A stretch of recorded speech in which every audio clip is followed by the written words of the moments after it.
I see why people hate this book. She needs to be quiet because she's spoiling too much. You gonna catch that cough in that R.I.P. that rest in pieces. I am so I want to vomit. I think they'll be hearing from my lawyers. How dare you, Mr. Spears? You had me fooled. And you too, Mrs. Spears. Death to all of them. I see why people hate this book. I see why people hate this book. It's just pages upon pages of world building and plot building and character building.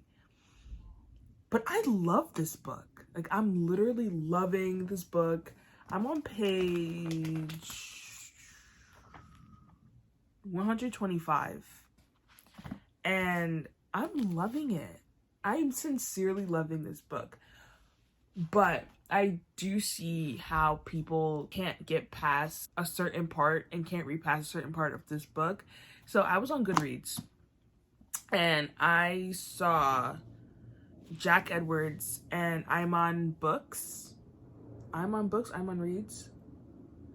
I don't know, but I saw their reviews and they both hated this book. Jack gave it 2 stars. Imon gave it 1 star.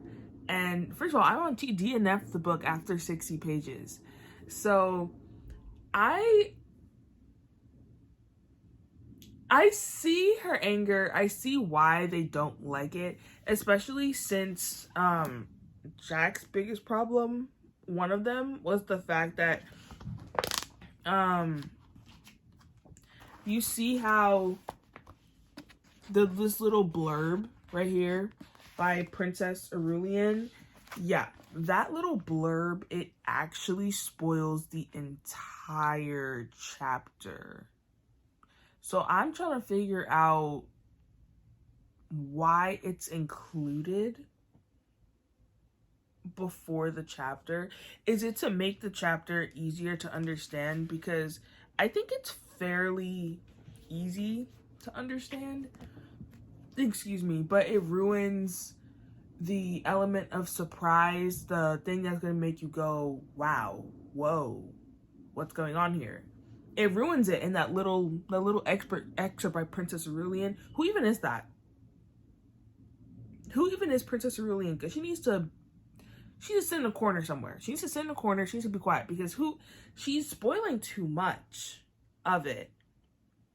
That's why I'm so happy I read Jack's review first, because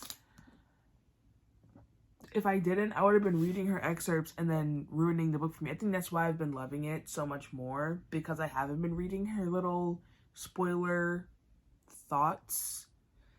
But I do actually love Dune. I do love Dune. And it's so much better because I know the movie comes out this month. Oh, did I say it's October 11th? It's October 11th. And the movie comes out in 11 days. Ooh, 11/11. Because the movie comes out, I can put a face to the character, so then, like, I'm imagining Timothée Chalamet as Paul. We didn't meet Zendaya yet in where I'm at in the book, in my edition. We didn't meet her yet. So, but I just have a feeling the woman of my dreams, Zendaya Marie Coleman, I'm gonna meet her soon, and I'm gonna scream. I'm gonna scream. I'm so excited for them to finally meet. But I think the reason why I like this book is because it reminds me a lot of Star Wars, and I love Star Wars. Don't call me a super fan by all means. I don't know like the ins and outs of Star Wars, but I do love the movies. So I can sit through the movies. I don't find them boring. And a lot of the prequel trilogy is a lot of, world building and understanding the politics of the world and understanding why certain people hate one another, understanding the system of the world, just understanding the characters and really building up that aspect for the original trilogy.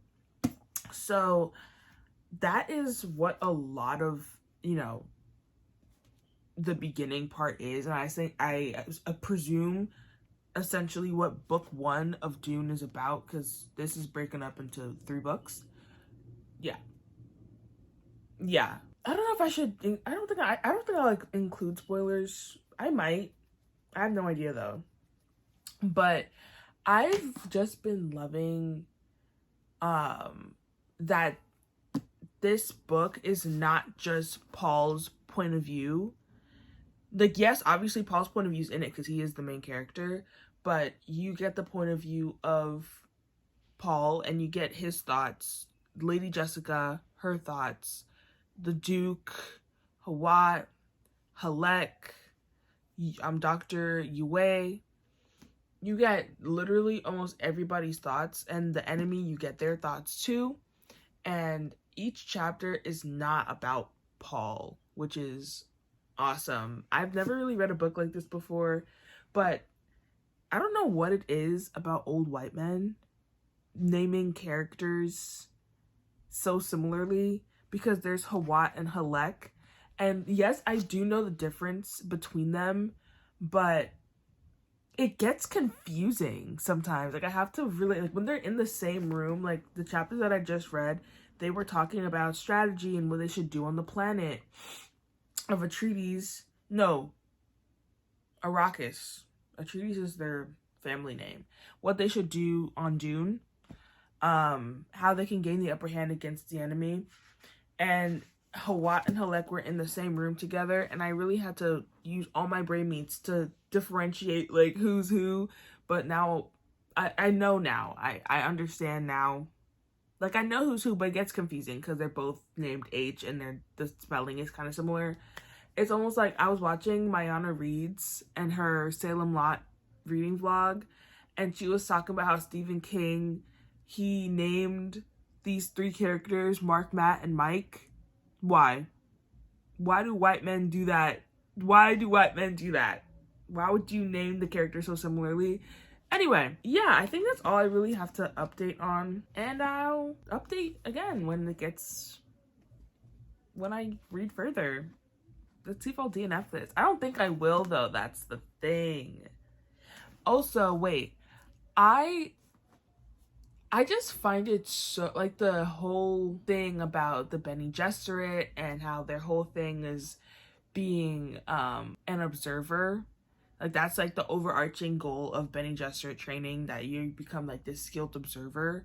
And I just find it so interesting how Lady Jessica and Paul, they can tell how you're feeling, like, based off subconscious things that you do. Like, maybe you're not aware that you're doing these things, but they really watch you, and they notice these little tics that you have, and they can just so clearly say, oh yeah, they're nervous, they're worried about something, they're hiding something, oh, they're telling the truth, oh no, that person's lying.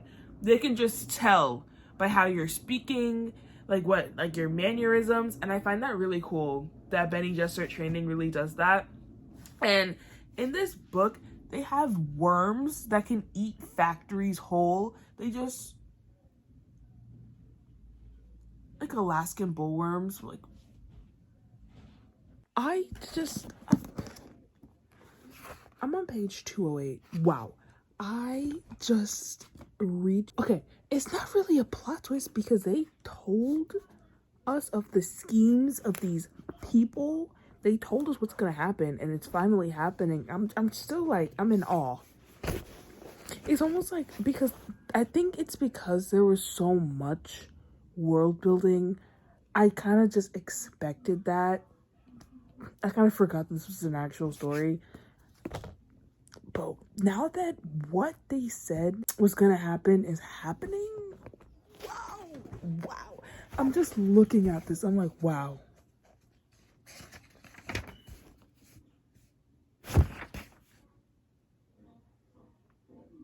Wow. I think the Duke's about to die.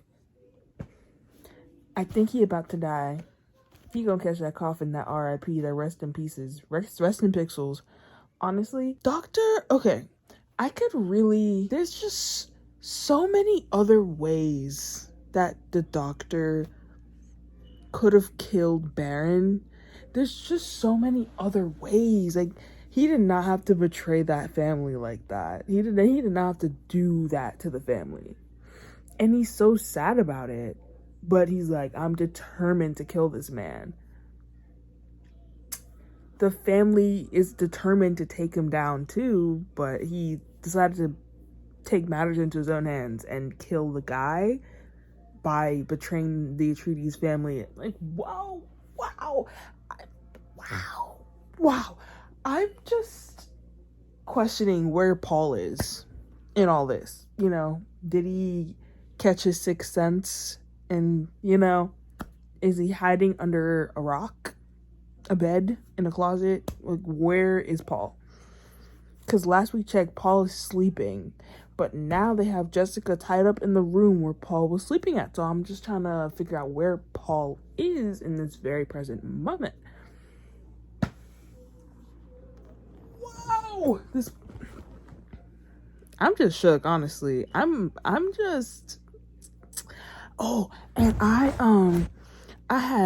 had watched his interview with Zendaya and Timothée Chalamet, and girl, oh my gosh, they were playing this music game, like guess the song or whatever, and they were playing little clips from the movie because, you know, Dune is available in like Russia and stuff, so people have obviously seen the movie, and these news outlets have obviously seen the movie already, but they were still playing it, and they played the kiss scene.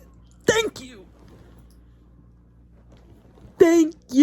They played the kiss scene. I screamed because they look so good together. I literally screamed. I sat.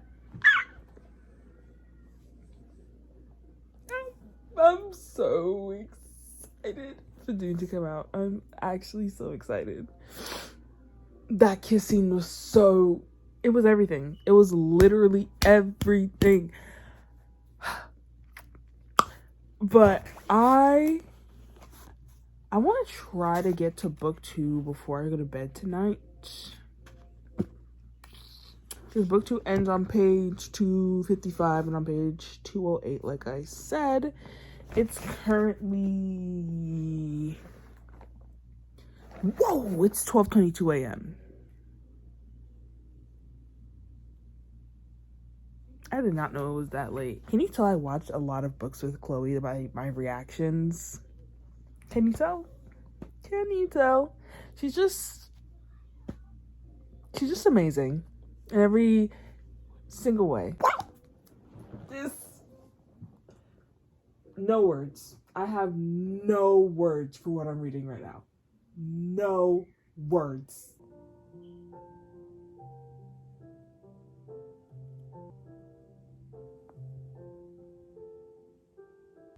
You know, I'm not hooked yet because there's like a lot to establish because obviously we're following 5 different killers. So there's like a lot going on. It's 4:50 a.m. I am so I want to vomit. That is so disgusting. I want to vomit. I'm on page 237. I'm on page 238 now. But I want to vomit. What did I just read? I feel like I have to bleach my eyes. I feel... Oh. This grown man,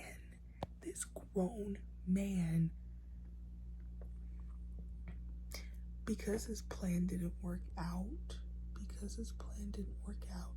he said he wants that. Oh. He is disgusting. I want to puke. I feel so nauseous. Oh my goodness. He really said, yes, he thought, the one with the lovely eyes, the one who looks so much like the young Paul Atreides. He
no words right now.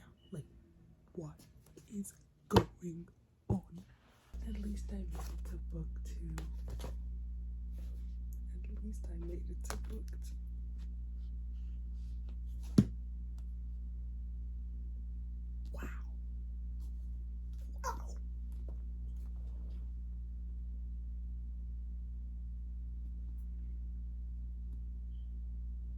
I don't know what I just read. And I'm actually scared. I'm very scared for Paul. Wow.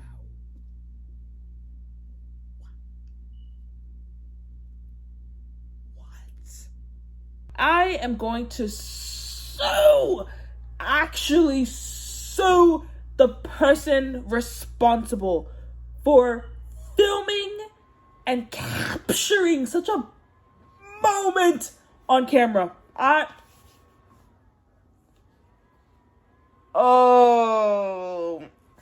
I think I can die happy. I thought the breakdown was over from last night, but it's not, love. It's not. It's gotten worse. I keep on flipping between accents. It's gotten worse. I think from between last night and this very moment, it's like 11:50 at night. Notice how I only do these updates at night. Maybe I should do it in the morning. Maybe I wouldn't go like borderline crazy. But the video, I can't even get the words out. Like they look so good together. And the turn, that moment of silence.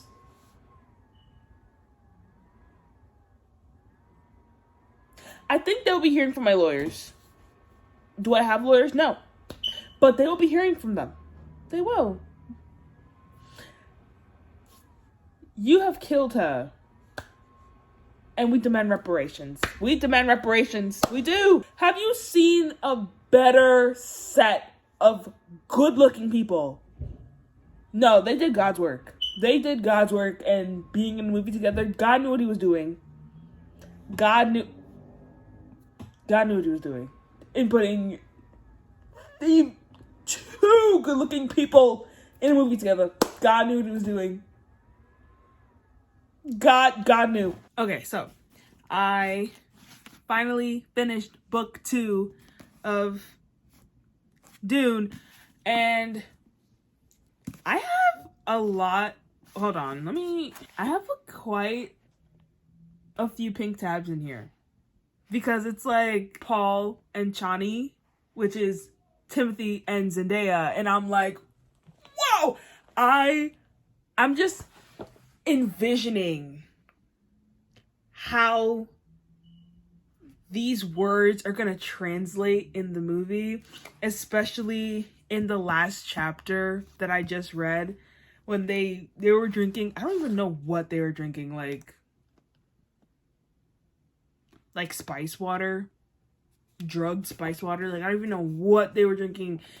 It was like spice water that makes you transcend the space-time continuum. But I loved their moments together. I loved Chani. I love meeting her.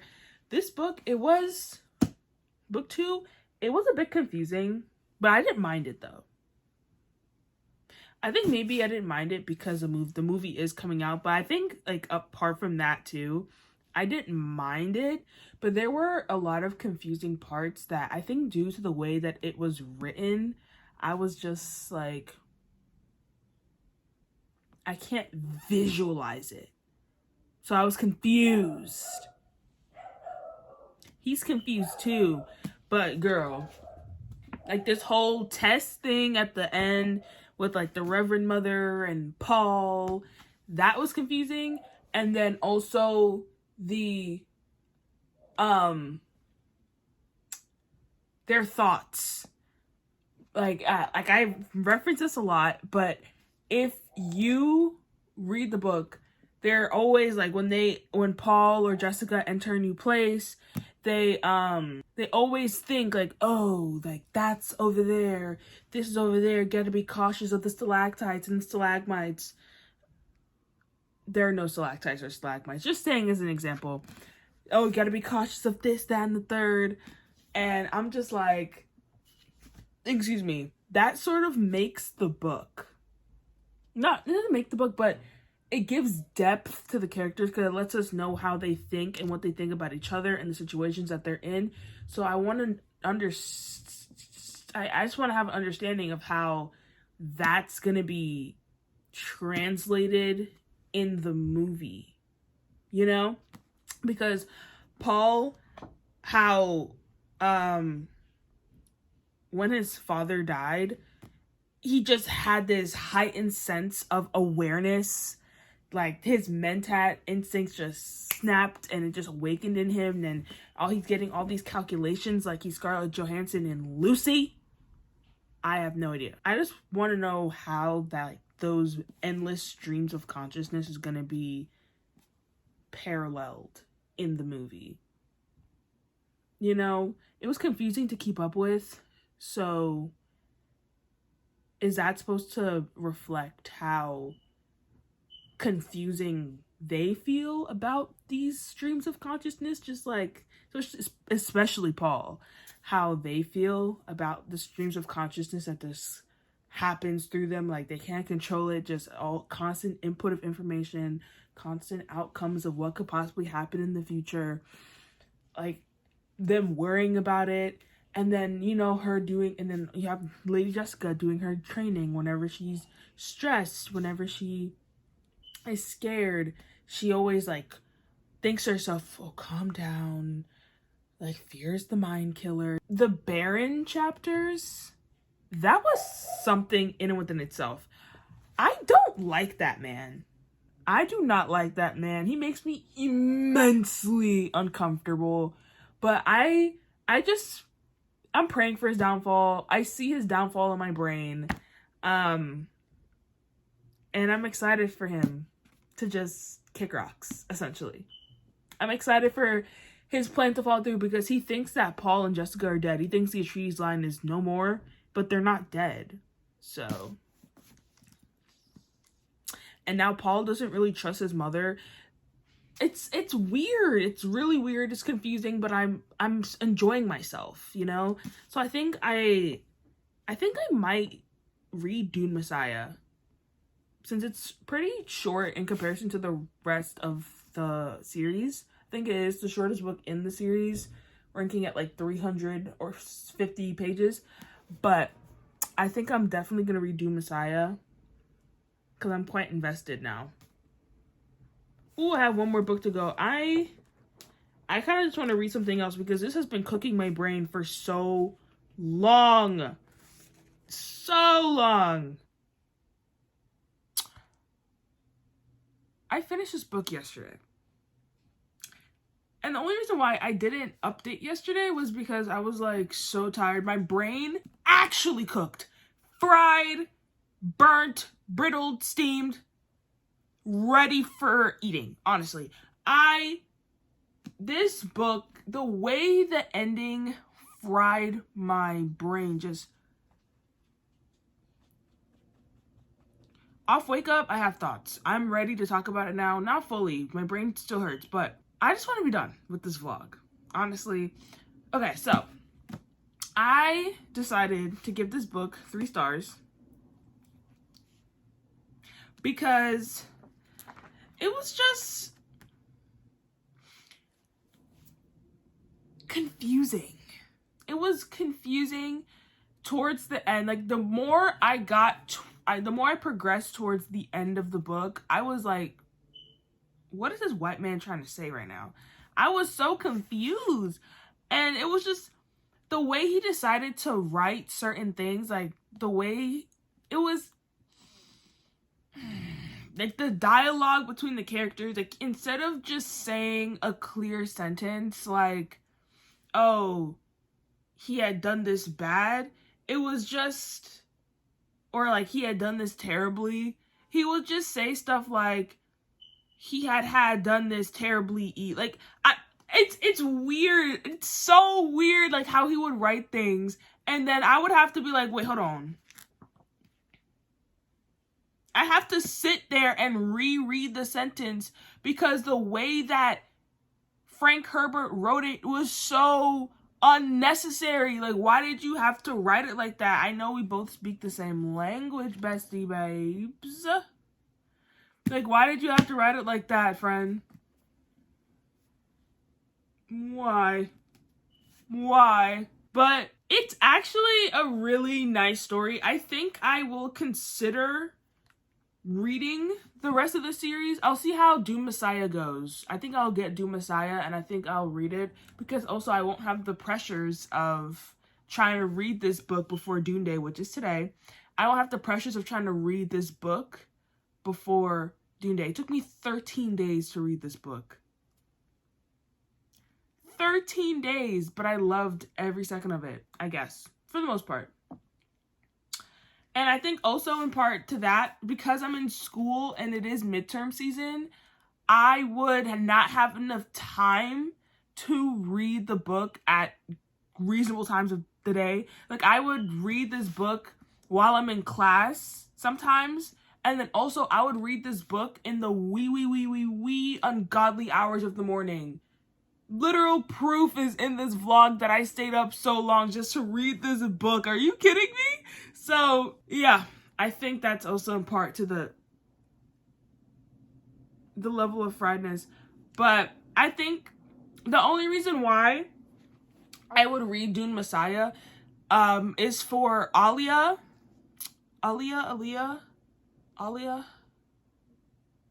Paul's little sister. I read it for Paul's sister. I read it for Gurney, and I'd read it for Chani. Those are the only people I read for. Actually, you know, I'd also read it for Paul because I'm so interested in his story now, even though I come to not like the man, the 15-year-old. Now, I actually have no idea how old he is now because book 3, there was like a time jump of at least 2 years. So he's at least 2 to 3 years. So he's at least like 18. So I'm excited to see where this goes with Paul and then his family and then his role as the savior and him being a leader now at the prime ripe age of 15. It was so interesting. I think why I didn't like him because I value characterization in books, and I have to understand that this is a sci-fi book written in the 60s, so there won't be the level of characterization that I want from these characters.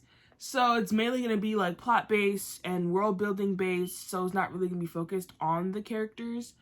And I really wish it was, because it was just, you meet Paul and then he sort of becomes like a background character because it's more focused on his dad in the very beginning, and then, you know, his dad dies, and then all of a sudden Paul just changes and he gets this strange sense of awareness, and then he just becomes so serious and so calculating, and then he just becomes more and more serious and calculating as the book goes on, while allowing himself to grieve and feel emotions wherever he sees fit. But it was just so like mechanical, just so uncomfortable to read his character, because I'm like, oh my gosh, can you be a person and allow yourself to process these things? But you can't, because it now make him a weak person and not be a good leader. So he really had to sacrifice human emotion and feeling human and being that level of human and being like a kid, because he had to take on the role of the savior and the leader of the freemen. And just like the idea of destiny, he has to battle that too, which is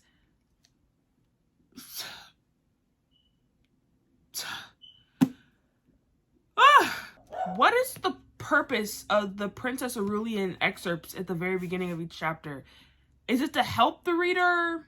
Is it just like, I don't understand why her chapter is, I mean, her little blurb at the beginning of each chapter, she's a bit too spoily for me.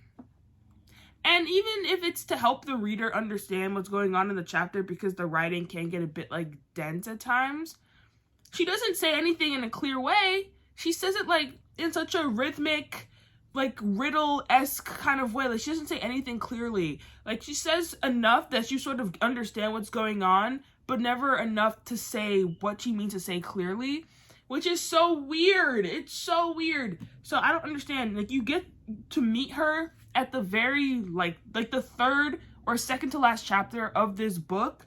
That's when you understand who Princess Aurelian is. I'm like, what?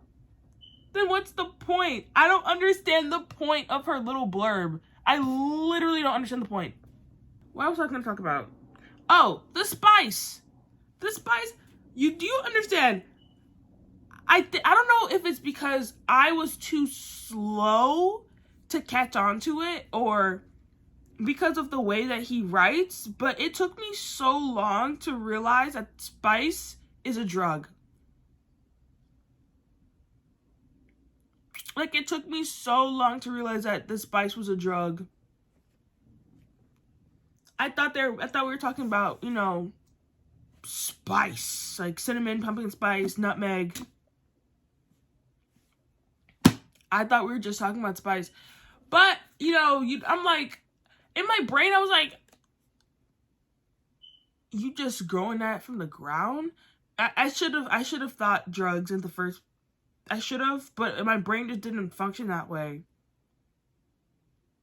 I think if I had read more sci-fi, like, or high fantasy, like Lord of the Rings or Brandon Sanderson, Brandy Sandy, I think this book would have been more enjoyable for me. But I think since I understood for the most part what this was about, and I was able to stay hooked and, you know, enjoy it for the most part, I think I will continue with it. And also, there's a deal of Orientalism in here. I realized it from the beginning when they were talking about the Freemen and how, like, savage and, like, unruly and disgusting they are. Like, I realized the Orientalism, the Orientalist ideals in here, but I didn't know that there was a term for it. So there are articles about the Orientalist ideals within this book. So yeah, I think I will continue this series. 3 stars. Really nice, I guess. I don't recommend you read this book if you aren't used to the world of sci-fi.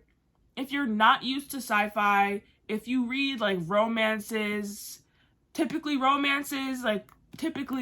you know, YA, you don't really read high fantasy or epic fantasy or sci-fi, you know, you're not gonna enjoy this. Because I feel like you're gonna get so fed up with how much world building there is in the first book, you're just gonna DNF, or you're just not gonna have a good time. So, don't read this book if you are not like used to the world of sci-fi and high fantasy, you know? Yeah, I think those are all my thoughts of Frank Herbert's Dune. And I think I'm gonna watch a movie today. I'm gonna be starting another reading vlog so I can read at least one spooky book this month, because this took 13 days of my life that I'll never get back. And I think it's only fitting to read a spooky book this season. Yeah, those are all my thoughts on Frank Herbert's Dune.